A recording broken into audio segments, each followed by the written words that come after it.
The Roman and Jewish authorities would have only had to visit the tomb and view the corpse, and the misunderstanding was over.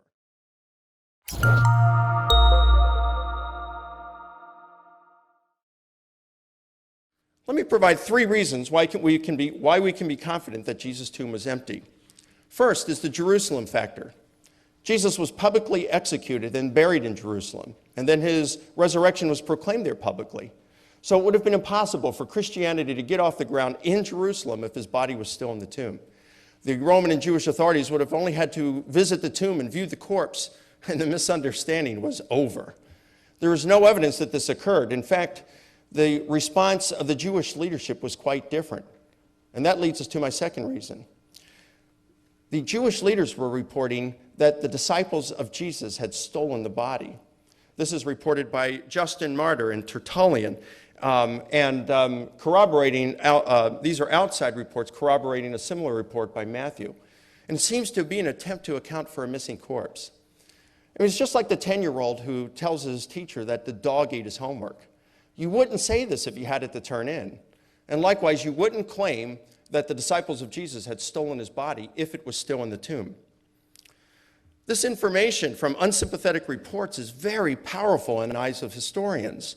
Paul Meyer, distinguished professor of ancient history at Western Michigan University, states the following: Jewish polemics shared with Christians the conviction that the sepulcher was empty, but gave natural explanations for it. And such positive evidence within a hostile source is the strongest kind of evidence. The third reason we can be confident about the empty tomb is because the claim of resurrection infers an empty tomb.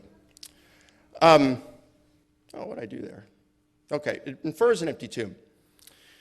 The first Christians were Jews, and Jews held a variety of views regarding the afterlife. There were the Sadducees, who didn't believe in life after death. Rather, they held that when you died, that was it, no heaven. So they were sad, you see. Other Jews, like Josephus and Herod, held to a form of reincarnation. But the majority of Jews held that the body that dies is the same body that is raised and transformed into an immortal body. They called this resurrection. We see this in Isaiah, who writes, "Your dead will come back to life. Your corpses will rise up. Wake up and shout joyfully, you who live in the ground." Now, this is all important because it helps us understand what the early Christians meant when they claimed that Jesus had been resurrected.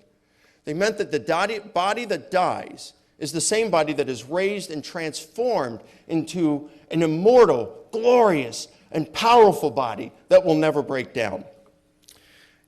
And so, of course, this infers an empty tomb when they're saying that Jesus was resurrected. And you see, if he wasn't resurrected, and yet they still saw him in some sort of a spiritual or ethereal, ghostly kind of state, they could have said that Jesus was somehow still alive, as Jesus himself had said Abraham, Isaac, and Jacob were still living. But they would not have said resurrection, a term that referred to bringing the corpse back to life. So we discovered that there's good evidence for the empty tomb. The Jerusalem factor, it's witnessed by Jesus' enemies, and the claim of resurrection infers an empty tomb.